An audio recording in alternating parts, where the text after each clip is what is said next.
ناظرین series of developments ہو رہی ہیں جو ہم آپ کے سامنے رکھ رہے ہیں، تیزی کے ساتھ واقعات ہو رہے ہیں کہ آل آؤٹ وار جو ہے وہ ہم دیکھ رہے ہیں، اور آج ہم چھٹے دن کے درجہ داخل ہو چکے ہیں۔ ناظرین ہم آپ سے ہمیشہ یہ کہتے رہے ہیں 7 اکتوبر کے بعد سے لے کر کے اسرائیل بنانے کے لیے انہوں نے 2 عالمی جنگیں جب وہ شروع کی ہیں، اور گریٹر اسرائیل بنانے کے لیے وہ تیسری عالمی جنگ چھیڑنے سے بھی گریز نہیں کریں گے، اور آج ہم یہ بالکل کہہ سکتے ہیں کہ اسرائیل کی جانب سے ایک تیسری عالمی جنگ جو ہے وہ OIC ورلڈ پر لانچ کر دی گئی ہے۔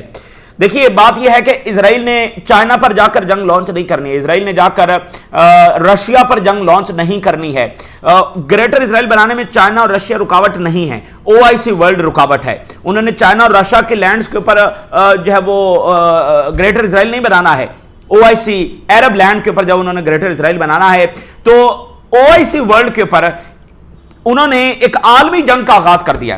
اب اگر آج سے پہلے ہم یہ بات کرتے تھے تو کچھ جو ہے وہ اس کو ایک کنسپائریسی تھیوری کہہ کر جب وہ رد کر دیا کرتے تھے کہ نہیں یہ آج کی 21ویں صدی میں آپ کیسی پرانی باتیں کر رہے ہیں، لیکن بات یہ ہے کہ جو یہ سارا کچھ کر رہے ہیں وہ اس بات پر بلیو کرتے ہیں اور وہ اسی ڈائریکشن کے اندر کر رہے ہیں۔ اور مائک ہاکبے کی جو انٹرویو تھا اس کے بعد کوئی شک کسی کو رہنا نہیں چاہیے تھا، لیکن پھر بھی غفلت دکھائی گئی۔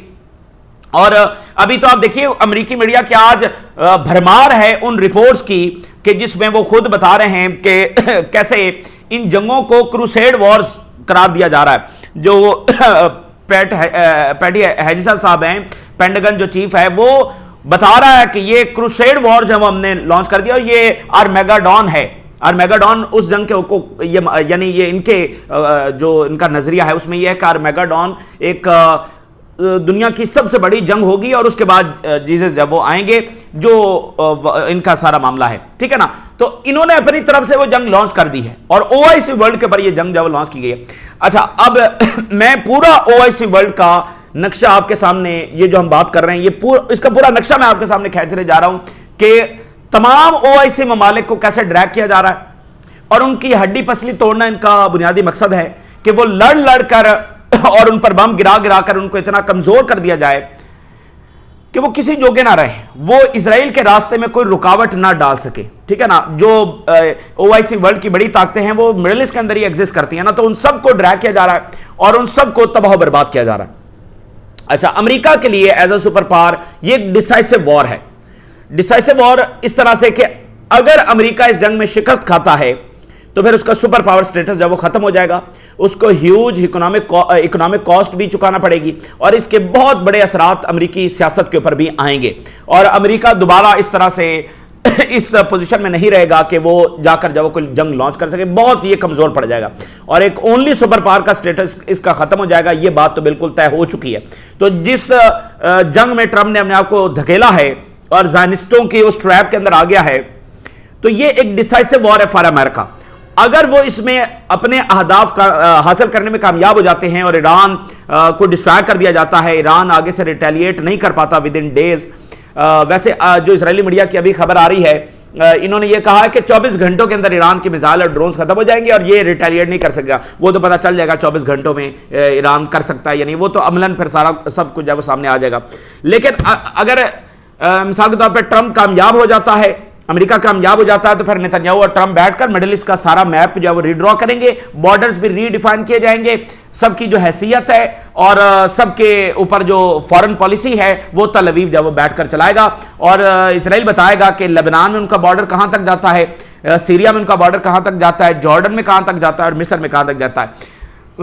گلف کی جو سب سے بڑی غلطی ہے اور باقیوں کی بھی ہے کہ وہ ان کے اصلی عزائم کو نہیں سمجھ سکے، یعنی وہ جو نارملائزیشن ہوئی، جو ابراہم اکارڈ ہوئے، جو ان کو بتایا گیا کہ نہیں ہم مل جل کر رہیں گے اور آگے چل کر 2 اسٹیٹ ہوگا، یہ ان کا سب سے بڑا دھوکہ تھا۔ اور اگر آپ نوٹ کریں تو ایران ریزسٹنس ان کو بار بار یہ بتاتے رہے کہ ان کا اصل مقصد جو گریٹر اسرائیل ہے یہ آپ کو وقتی طور پر انگیج کر رہے ہیں امن کے نام کے اوپر، ٹھیک ہے نا، لیکن یہ الٹیمیٹلی سب کے خلاف آئیں گے۔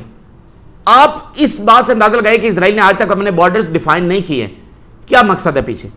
ایک ملک ہے، اپنے آپ کو ملک کہتا ہے، اس کے بارڈر ہی ڈیفائن نہیں۔ دنیا کا ایک کنٹری بتائیے جس کے اپنے بارڈرز ڈیفائن نہیں ہے۔ اسرائیل کے بارڈرز ڈیفائن نہیں ہیں، کیوں ڈیفائن نہیں ہے؟ تو آپ اسے کانسپیریسی تھیوری کہتے رہیں، آپ کہتے نہیں ہیں ہم 21ویں صدی کی دنیا میں آ چکے ہیں، آج یہ سب باتیں ریلیونٹ ہے، تو تو آپ کہتے رہیں, آپ کے کہنے سے کیا ہوتا ہے؟ جن کے پاس طاقت ہے وہ کیا ورلڈ ویو رکھتے ہیں, ان کے عزائم کیا ہیں, یہ میٹر کرتا ہے. اچھا, تو اب اس وقت ایران کے اوپر بڑی خوفناک جو بمباری ہے وہ کی جا رہی ہے. کارپیٹ بومنگ اسرائیل کی جانب سے کی گئی ہے. یعنی کارپیٹ بومنگ ایک اصطلاح ہے کہ جس میں بس بم گرا دیے جاتے ہیں, اس میں پھر ٹارگٹ نہیں دیکھا جاتا.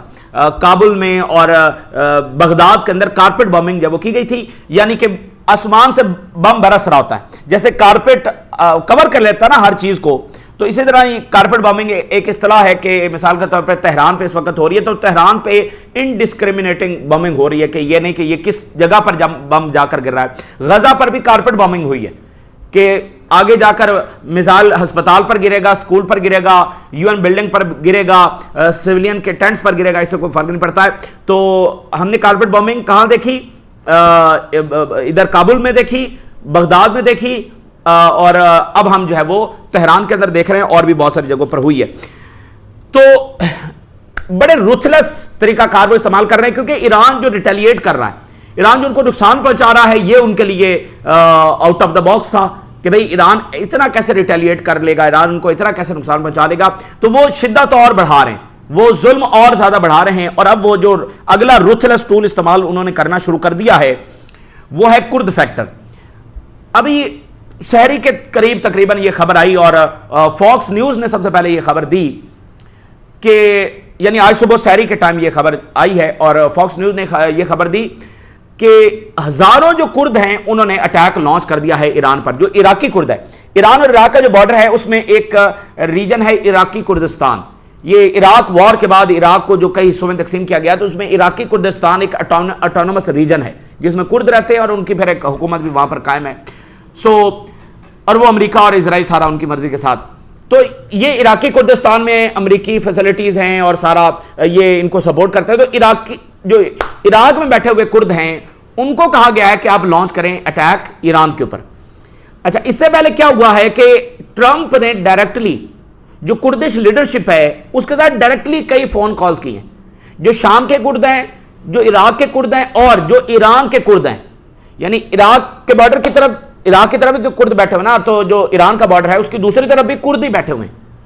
اچھا, جو ایران والے کرد ہیں وہ کسی چیز میں شامل نہیں ہیں, بالکل کسی چیز میں شامل نہیں ہیں. شام والے تو ہیں نا جس کو آپ ایس ڈی ایف کہتے ہیں, یا عراق والے ہیں جس کو آپ یہ عراقی یہ کردستان ہے. ایران والے نہ ان کی کوئی سیپریٹسٹ کوئی مہم ہے, کوئی ان کی تنظیم نہیں ہے, کوئی ان کا سیپریٹسٹ ارادہ نہیں ہے.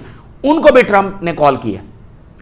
اچھا, تو ان کو کہا ہے کہ بھئی حملہ لانچ کر دو, اور وہ اب چونکہ ان سے سنبھالا نہیں جا رہا معاملات, کیونکہ معاملات جو ہے وہ نکل رہے ہیں ان کے ہاتھوں سے, اور ڈیمیج ان کو بہت ہو رہا ہے. ابھی ایک اور F-15 گرانے کی خبر جو سامنے آ رہی ہے. ایران نے ان کا ایک اور F-15, اتنی بڑی ہزیمت ہے, یہ ان کا موسٹ ایڈوانس طیارہ ہے. پہلے کہا جی یہ ہمارا ایسے ہی گر گیا فرینڈلی فائر سے, تو اب ایک اور F-15 جب ایران نے گرا دیا, یہ خبر سامنے آ رہی ہے. اور جو IRGC ہے انہوں نے کہا ہے ٹرمپ سے, ٹرمپ نے کل بیان دیا نا کہ ابھی بہت جلد ہمارے جو نیوی ہے وہ اسٹریٹ آف ہرموز سے اسکارٹ کرے گی جہازوں کو. ہماری نیوی جا رہی ہے اور بس اسٹریٹ آف ہرموز کو کھلوا رہی ہے. تو IRGC کی تھوڑی دیر پہلے یہ اسٹیٹمنٹ آئی ہے کہ آ جاؤ, کھلوانا ہے اسٹریٹ آف ہرموز, آ جاؤ کھولو اور بتاؤ ہمیں. چیلنج دیا ٹرمپ کو, اسٹریٹ آف ہرموز کھولنا ہے, آ جاؤ. تو یہ یعنی کہ ایران کی ول, ایران کا رسپانس, ایران کا ڈیمیج جو ان کو ہو رہا ہے, مسلسل اسرائیل کے اوپر بمباری ہو رہی ہے, مسلسل اسرائیل کے اوپر میزائل برس رہے ہیں, ان کے اڈوں کے اوپر مسلسل بمباری ہو رہی ہے, اٹیکس ہو رہے ہیں, اور جو ہے وہ ان کو لارجسٹ یہاں سے وڈرال کرنا پڑا ہے. پھر یہ والی ہزیمت, تو اس لیے یہ رuthless. اور پھر آپ دیکھیے اتحادی اسپین کو آپ ذرا داد دیجئے, اسپین جس طرح سے کھڑا ہوا ہے for Palestinians and for now. Spain کو کہا ٹرمپ نے جناب علی میں ٹریڈ بند کر دوں گا, اور اس کے بعد جو وائٹ ہاؤس کی ترجمان ہے انہوں نے کہا کہ اسپین جب وہ مان گیا ہے اور وہ اب ہمیں فوجی مدد دے گا. اس کی فوری بات جو ہے وہ اسپین کا رد عمل سامنے آیا ہے. اسپین نے کہا ہے تھوڑی دیر پہلے کہ سوال ہی پیدا نہیں ہوتا کہ ہم فوجی بیسز دیں, ہم جہاں پر کھڑے تھے ہم 1 انچ بھی اس سے نہیں ہٹے. تو یہ ہر درجے کے اوپر ہزیمت جو ان کو ہو رہی ہے. تو اب وہ یہ سارا یعنی کہ کردوں کو اٹیک کروا دو, یہ کر دو.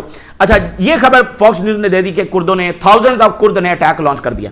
اس کے فوری بعد ایران کے فارن منسٹر نے, جو عراقی کردستان کی لیڈرشپ ہے جس کو ٹرمپ کا فون گیا تھا, ایران کے فارن منسٹر نے فون کیا, اور عراقی جو لیڈرشپ ہے اس نے کہا کہ ہم بالکل ایران پر اٹیک لانچ نہیں کریں گے. ٹھیک ہے, بالکل ہم ایران پر اٹیک لانچ نہیں کریں گے. فاکس نیوز کی خبر یہ ہے اور پھر باقی میڈیا نے سب نے چلائی, رائٹر یہ وہ سب, کہ حملہ ہو چکا ہے.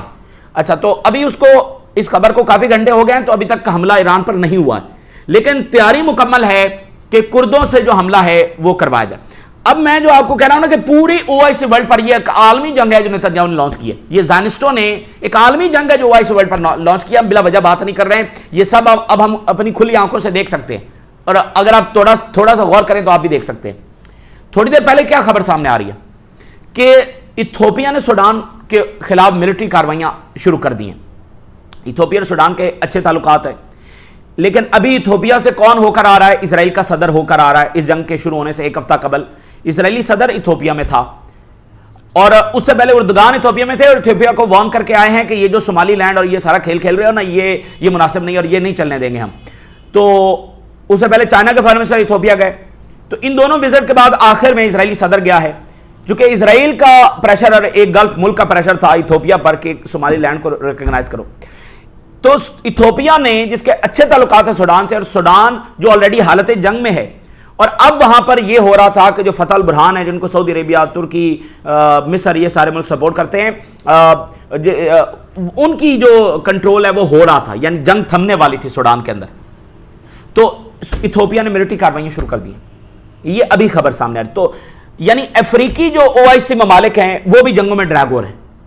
اب پوری OIC کا نقشہ ہم آپ کے سامنے رکھ رہے ہیں کہ اس کے اوپر مقصد یہ ہے کہ سب کو ڈریگ کرو, سب کو آپس میں بھی لڑواؤ, اور ہم بھی جا کر بم گرائیں, ان کی ہڈی پسلی توڑ دیں. دیکھیں پچھلی صدی میں پہلی عالمی جنگ میں OIC ورلڈ کے اوپر پہلا واقعہ یہ ہوا ہے کہ عالمی سطح کے اوپر ان کو شکست ہوئی ہے, اور وہ عالمی سطح کے اوپر اپنی حیثیت کھو بیٹھے تھے. اب دیکھنا کوئی ویٹو نہیں ہے کسی OIC ملک کے پاس, تو عالمی جو فیصلہ سازی ہے اس میں سے OIC مائنس ہو گئی تھی. OIC ورلڈ جو ہے کسی کے پاس کوئی حیثیت نہیں تھی عالمی سطح کے واقعات میں. اب دوبارہ سے OIC سر اٹھا رہی ہے, عالمی سیاست میں ان کا اثر و رسوخ نظر آ رہا ہے. دنیا یوکرین کی جنگ کے فیصلے کہاں پر ہو رہے ہیں؟ بیٹھ کر کہاں معاملات ہو رہے ہیں؟ گلف کے اندر ہو رہے ہیں, ٹرکی کے اندر ہو رہے ہیں. یعنی پھر یورپ کو اکانومی میں یہ وہ آگے پیچھے کر کے OIC دوبارہ متحد ہو رہی ہے, اپنا سر اٹھا رہی ہے. اور اگر آپ دیکھیں تو جو 2 اسٹیٹ سولوشن بالفرض اگر ہم 2 اسٹیٹ کو بھی لیں, تو اس میں بھی جو گلف ہے, فرانس اور گلف نے مل کر, سعودی عربیہ نے مل کر لانچ کیا نا انیشیٹو, جو نیو یارک کے اندر پھر کانفرنس بھی ہوئی کہ فلسطینی ریاست بنے گی, اور یورپینز نے فلسطینی ریاست کو تسلیم بھی کیا. کس کی وجہ سے کیا؟ ان گلف مالک کی وجہ سے کیا, ان کی ایفرٹس کی وجہ سے. تو گلف جو ہیں وہ اکنامک پاور ہیں, ڈپلومیٹک اور پولیٹیکل پاور ہیں OIC کی, اور ایران جو ہے وہ ملٹری پاور ہے OIC کی. بے شک ان کے آپس میں اختلافات جو بھی ہیں, لیکن اوورآل OIC میں یعنی ان کے پاس کوئی ملٹری نہیں ہے, لیکن ان کا جو اثر و رسوخ ہے, ان کی جو انڈرسٹینڈنگ ہے ویسٹ کے ساتھ. تو اب ایک اور چیز آپ نوٹ کریں کہ یورپ مجبور ہوا گلف ممالک کی وجہ سے کہ فلسطینی ریاست کو تسلیم کیا. ابھی ٹرمپ نے کہا کہ میں F-35 دوں گا سعودی عربیہ کو, اسرائیل کو اچھا نہیں لگا. تو یعنی کہ وہ چونکہ گلف بھی اپنی حیثیت بڑھا رہے تھے, ان کی حیثیت میں اضافہ ہو رہا تھا, تو یہ بات اسرائیل کو پسند نہیں ہے, نتنیاہو کو پسند نہیں ہے.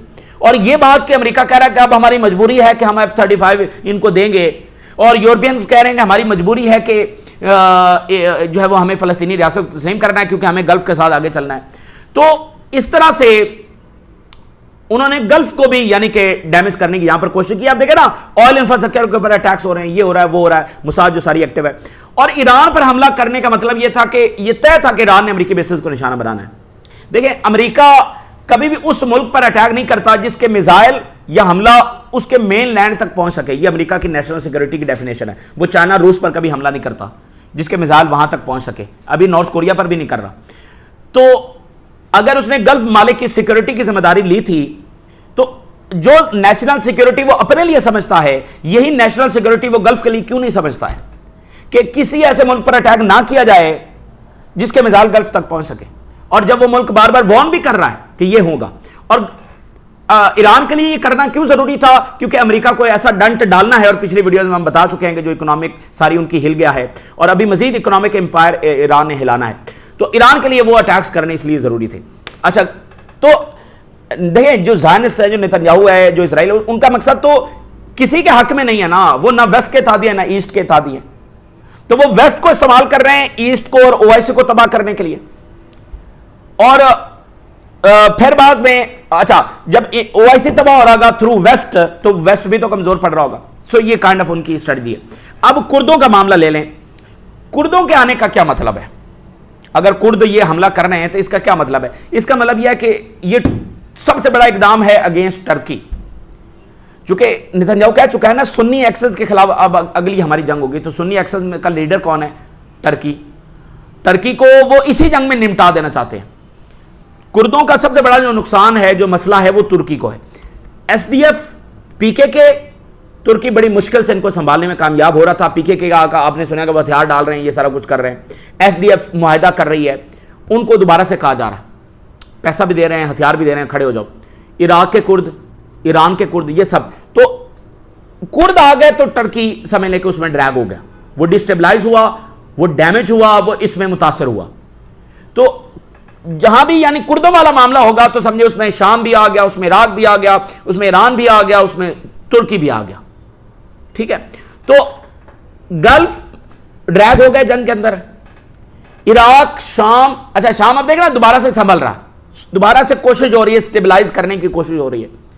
اور ترکی کوشش کر رہا ہے کہ لیبیا کو ایک کیا جائے، اور ترکی اور سعودی عربیہ کوشش کر رہے ہیں کہ سوڈان کو ایک کیا جائے، اور اسی طرح صومالیہ اور صومالی لینڈ کو ایک کیا جائے، اور یمن کے معاملے میں بھی سوچ بچار ہو رہی ہے. تو یہ جتنے ڈی اسٹیبلائز کنٹریز تھے ان کو اسٹیبلائز کرنے کی یہ مالک کوشش کر رہے تھے. سمجھ رہے؟ اچھا گلف کی سب سے بڑی مسٹیک کیا ہے؟ گلف کی مسٹیک یہ ہے کہ وہ نہ تو اپنی ملٹریز تیار کر سکے، نہ وہ ان اسرائیلی عزائم کو سمجھ سکے. یہ ان کی سب سے بڑی مسٹیک ہے. اور امریکہ کو اڈے دینا اور پھر ستو پی کر سو جانا کہ امریکہ کیا کھیل کھیل رہا ہے. اب یہ سارے اڈے کس کے لیے دے کر بیٹھے ہوئے تھے؟ گلف کو کس سے خطرہ تھا؟ امریکہ کہتا تھا تمہیں ایران سے خطرہ ہے، تو وہ ان بیسز کا یہاں پر ہونا ہی ایران کے خلاف ہی تھا. تو یہ ان کی سب سے بڑی مسٹیک ہے اور ہسٹوریکل مسٹیک ہے. اور پھر غزہ پر جو خاموشی اختیار کی گئی تو آج آپ دیکھ لیں تو انہوں نے ایکسپلائٹ کیا، ہر ایک کو ایکسپلائٹ کیا. اچھا اب کرد آ گئے تو سمجھے ٹرکی بھی نمٹ گیا درمیان میں. تو اب ایران نے کیا کہا ہے بھائی؟ اب سارا معاملہ یہ تو ہو گیا نا کہ ان کے پلانز ہیں، تو یہ تو کامیاب ہوں گے تو پھر اپلائی ہوں گے نا. انہوں نے شروع تو کر دیا ہے لیکن ابھی تک تو یہ جنگ ان پر بیک فائر ہوتی ہوئی نظر آ رہی ہے. تو ایران کے پاس پھر کیا ہے؟ اب دیکھیں ساری بات اس پر ڈیپینڈ کرے گی کہ اگر ایران سروائیو کر گیا تو یہ پھر ان کے پلانز کو پش بیک کر دیا جائے گا، کیونکہ یہ سارا ہونا ہی تب ہے جب ایران ڈسٹرائے ہو گیا. کیونکہ ایران کے میزائل تو برس رہے ہیں اسرائیل پر، تو اسرائیل خود آنے والے 10 دنوں میں 20 دنوں میں ایگزسٹینشل تھریٹ میں کھڑا ہوگا. تو گریٹر اسرائیل تو پھر گیا نا بھاڑ میں، گریٹر اسرائیل تو گیا. اگر یہ 20 دن یہ بمباری اسرائیل کے اوپر جاری رہی تو سارا ڈیپینڈ کرے گا کہ ایران، کیونکہ ترکی آ کر اسرائیل کے اوپر اٹیک نہیں کر سکتا، ترکی کچھ بھی نہیں کر سکتا، اس نے اپنے آپ کو سنبھالنا ہے اور اس وقت کوشش کرنی ہے کہ جنگ کو رکوایا جائے. اور ایران کے اوپر سارا ڈیپینڈ. ایران نے ابھی کیا بات کی ہے؟ انہوں نے کہا ہے کہ ہم نیوکلیر سائٹ کو نشانہ بنائیں گے اگر انہوں نے کردوں کو داخل کیا. یہ ایران کا اس وقت میسج گیا. ٹھیک ہے، کیا نیوکلیر ڈیمونا جو ان کی سب سے بڑی نیوکلیر فیسلٹی ہے اس کو ہٹ کریں گے، اور اگر ڈیمونا نیوکلیر فیسلٹی ہٹ ہوتی ہے تو دیٹ مینس کہ وہاں سے جو نیوکلیر ریڈیشن ہے وہ نکلیں گی. ٹھیک ہے، نیوکلیر ریڈیشن وہاں سے نکلنے کا کافی خطرہ ہے، اور کتنا ہے کہ اسرائیل ہے یہ آپ کو پتا ہے. تو آج تک ڈیمونا کے اوپر یہ حملہ نہیں ہو سکا. اور جو حسن نصر اللہ ہیں انہوں نے اپنے ایک انٹرویو میں ایک دفعہ بتایا تھا کہ ہم نے کچھ خفیہ میزائل ایسے ڈپلائے کر رکھے ہیں جس کا کسی کو نہیں پتا، اور ان کے ٹارگٹ سیٹ ہیں، اور ان کے ٹارگٹس ہیں اسرائیلی نیوکلیر سائٹس. ایک دن وقت آئے گا تو پھر ہم یہ میزائل وہاں پر لانچ ہو جائیں گے، ان کے ٹارگٹ سیٹ ہیں اور یہ بس پڑے ہوئے ہیں کہیں. تو پھر اگر یہ ایران کو یہ ڈسٹیبلائز کرنے کی طرف جاتے ہیں اور ایران کو لگتا ہے کہ اب ہم فال کرنے جا رہے ہیں تو پھر وہ ہٹ کرنے جا رہے ہیں ان کی نیوکلیر سائٹس کو. تو دیکھیں یہ جو کریزی ریلیجیس آئیڈیالوجیز ہوتی ہیں جس میں دوسروں پر ریلیجن کے تلوار کے نیچے دوسرے پر قبضہ کرنا ہوتا ہے، یہ بہت برے طریقے سے پھر بیک فائر بھی ہوتی ہیں. اور یہ ایسی بیک فائر ہوتی ہیں کہ جو حملہ کرنے والے ہوتے ہیں وہ بالکل تباہ و برباد بھی ہو جاتے ہیں. تو اس لیے یہ جنگ جتنی زیادہ گریٹر اسرائیل کے لیے انہوں نے چھیڑی ہے اتنی زیادہ یہ بیک فائر ہو سکتی ہے منی اسرائیل کے لیے، کہ پتہ چلے کہ یہ خود اسرائیلی کولیپس ہو گیا اپنے آپ میں. ٹھیک ہے، تو یہ اس کا نتیجہ آ سکتا ہے وہ تب آئے گا جب ایران سروائیو کرے گا. ابھی اسرائیلی میڈیا کہہ رہا ہے 24 گھنٹوں میں ایران جب وہ فال کر جائے گا، کولیپس کر جائے گا، ان کی ریٹیلیشن پاور ختم ہو جائے گی. تو 24 گھنٹے ابھی تو اس میں 5 7 8 گھنٹے گزر بھی گئے، تو کل تک ہمیں پتہ چل جائے گا کہ ان کی خبر جو کتنی سچی ہے. لگ تو نہیں رہا. ایسا ہے کہ ابھی ایران بتا رہا ہے کہ ہم تو کئی 10 گنا زیادہ بنا رہے ہیں جتنے ہم چلا رہے ہیں. ٹھیک ہے، ایران بالکل جو ہے نا وہ تیار ہے، حملے کر رہا ہے اور ان کے پاس کافی زیادہ سٹاک پیچھے پڑا ہوا ہے اور وہ کہہ رہے ہیں ہم پریڈکشن بھی کر رہے ہیں. اور ابھی وہ صرف انتظار کر رہے ہیں تھارڈ سسٹم کے ختم ہونے کا، پیٹریاٹ سسٹم کے ختم ہونے کا. پھر ان کے کوئی اور نئے ٹارگٹس بھی ہیں جن کو وہ ہٹ کریں گے. جو امریکی کور ہے نا اکانومی کی، اور ان کی ایلیٹ یہاں پر جو بیٹھ کر بزنس کر رہی ہے، اور جو سی آئی اور وہ سارا موساد کے فرنٹ مین بزنس مین یہاں پر بیٹھے ہوئے ہیں، ان کو جب وہ ایران ان کے انٹرسٹ کو ہٹ کرنے جا رہا ہے جب یہ تھرڈ اور پیٹریاٹ جب ختم ہوگا. اچھا، اب اس میں ایک اور چیز ایڈ کر لیں. فرانس، ٹرمپ نے کال کیا میکرون کو، حالانکہ میکرون اور ٹرمپ کا کتنا پھڈا چل رہا ہے، لیکن یہاں پر یہ ایک ہے. ٹرمپ نے کال کی ہے میکرون کو. ویسے ایک بات مجھے یاد آ گئی ہسٹری اس سے ریلیٹڈ، کیونکہ اب وہ اس جنگ کو صلیبی جنگ قرار دے رہے ہیں. یہ کھلے عام وہاں پر لفظ استعمال ہو رہا ہے صلیبی جنگ، کروسیڈ وار. فرانسیسی جنرل 1917 میں جب یہ فرانس کی فوج اور یہاں پر آ گئی تھی یروشلم میں، اور یعنی یہ لیوانت کا ایریا، شام اور یہ سارا ان کے کنٹرول میں آ گیا تھا، مڈل ایسٹ کا یہ سارا. تو ایک فرانسیسی جنرل جو ہے وہ صلاح الدین ایوبی کی قبر پہ جاتا ہے اور وہاں پر کہتا ہے کہ اٹھو صلاح الدین، ہم آ گئے. تو یہ کروسیڈ والا جو معاملہ ہے نا، یہ وہاں پر ایگزسٹ کرتا ہے. کروسیڈ آپ جانتے ہیں کہ جو جنگ ہوئی تھی، جنگوں کے جو ادوار ہیں ادھر، جو وہاں سے کروسیڈرز آئے تھے، اور جو آپ کو ساری ہسٹری کا پتہ ہے، 11ویں صدی اور یہ سارا. تو اور پھر یہ جو پیٹی ہیجسٹ ہے، اس کے جو ٹیٹو بنے ہوئے ہیں وہ بھی سارے کروسیڈ سے ریلیٹڈ ہیں. اچھا، تو اب فرانس کو کال کر رہا ہے ٹرمپ میکرون کو، اور ٹرمپ نے کہا ہے کہ بہت جلد فرانس سے یہ ریکویسٹ ہمیں آئے گی کہ فرانس اس جنگ کو جوائن کر رہا ہے. تو دیٹ مینس کہ وہ وہاں پر بات ہو گئی. اور آن گراؤنڈ کیا شروع ہو گیا ہے، فرانس نے اسی کرد ایریا میں اپنی جو ری انفورسمنٹ ہے وہ شروع کر دی ہے، اپنے اکوپمنٹس ڈپلائی کر دیے ہیں، فورسز کو وہاں پر موبلائز کر دیا ہے. اب وہ کیوں ضروری ہے؟ فرانس کی فوج ایران میں داخل نہیں ہونے جا رہی. چونکہ کردوں نے جو حملہ لانچ کرنا ہے تو ان کو پیچھے سے سپلائی بھی تو چاہیے، ہتھیار بھی تو چاہیے، انٹیلیجنس بھی تو چاہیے، سائبر مدد بھی تو چاہیے، ایئر پاور بھی تو چاہیے. تو وہاں پر جو بیٹھے ہوں گے تو مدد دیں گے نا.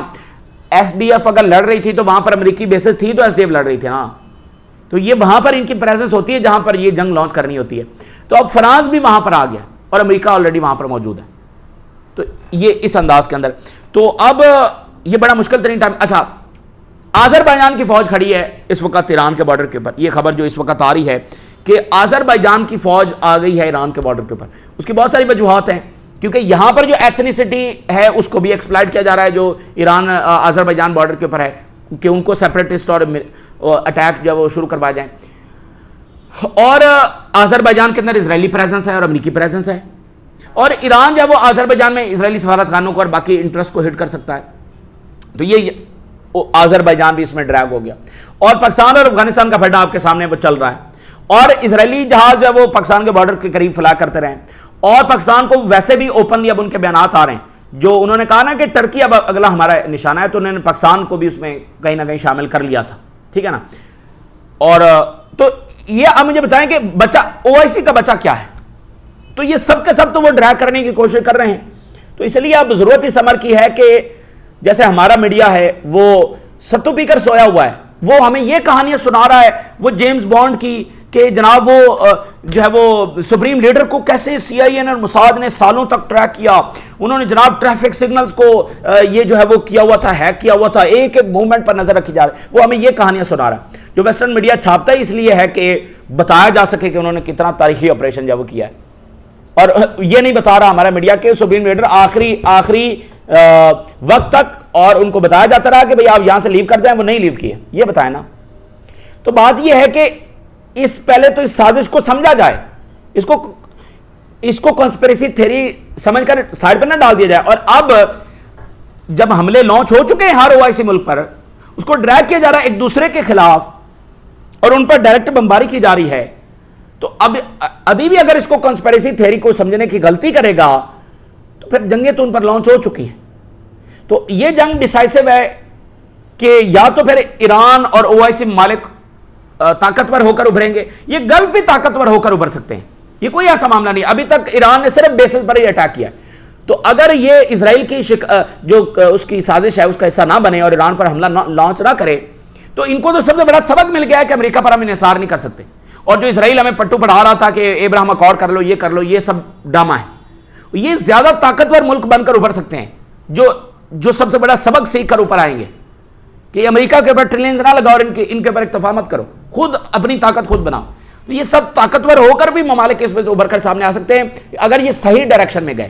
اگر یہ نتنیاہو کے ہاتھوں میں کھیل گئے تو پھر سمجھ لیں کہ وہی ہوگا جو وہ پلان کر بیٹھے ہیں, اور وہ گریٹر اسرائیل اور یہ سارا اس کی طرف جب وہ لے کر جائیں گے. یہ بہرحال اس وقت کی تازہ ترین ڈیولپمنٹس ہیں, اور تیزی کے ساتھ بہت بڑے بڑے واقعات جو ہے وہ ہو رہے ہیں, تو یہ آپ کے ساتھ جو وہ شیئر کریں گے. ایران کا بس سروائیول ہی اب فیصلہ کن ہوگا, OIC کے لیے بھی, فلسطینی کاز کے لیے بھی, اور سب کے لیے.